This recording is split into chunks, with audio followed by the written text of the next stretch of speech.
আলমগীর। আমি তানভীরকে খুব কাছে থেকে দেখছি এবং চিনি।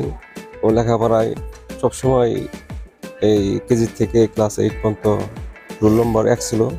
তার স্বপ্ন ছিল সে বড় একজন ডাক্তার হবে, কিন্তু সেটা আর হওয়া হলো না। খুবই দুঃখজনক ঘটনা। ওর জন্য সবাই দোয়া করবেন, আল্লাহ যেন তাকে বেঁচতে। স্কুলের মধ্যে ফার্স্ট রেজাল্ট করতো, এলাকার লোকে তাকে খুব ভালোবাসতো, সবার সাথে মিলে চলাফেরা করতো, তাদের মধ্যে কোনো ভুল ছিল না। সে একটা সততাবান ছেলে। ওই ছেলে হিসেবে কারো জানি এরকমভাবে দুনিয়ার ছেড়ে এই মা বাবার কাছে যায় ঠিক জানি কেউ জানি বিদায় লোক ছিল, ভালো স্কুলে ভর্তি করেছিল সুনাম করার জন্য।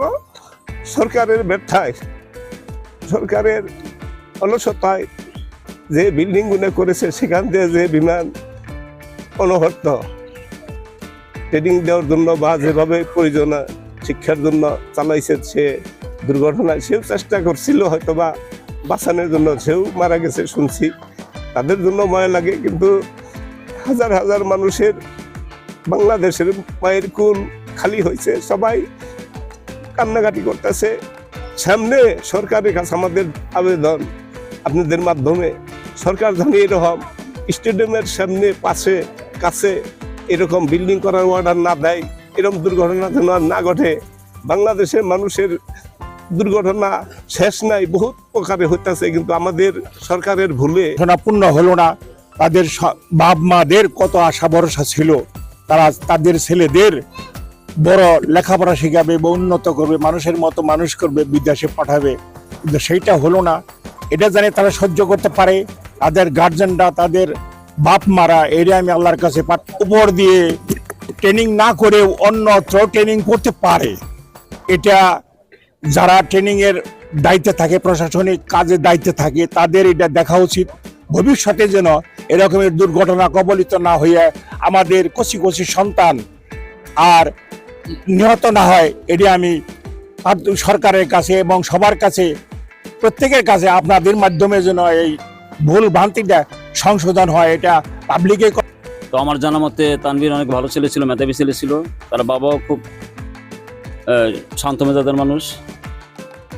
তো তানভীরের এই মর্মান্তিক দুর্ঘটনা শুনে আমি মর্মাহত।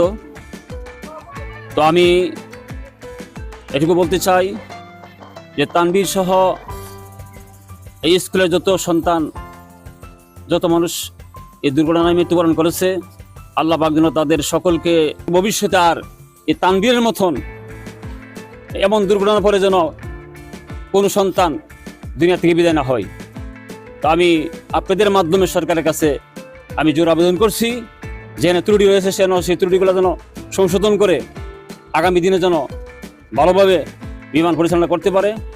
আর এরকম রাজধানীর উপর দিয়া বিমান পরিচালনা না করে, এরিংয়ের বিমান অনেক জায়গা আছে, খালি জায়গা আছে বাংলাদেশের, খালি জায়গার উপর যেখানে বিল্ডিং নাই, শহর নাই, এই সমস্ত জায়গাতে যেন ট্রেনিং চলে।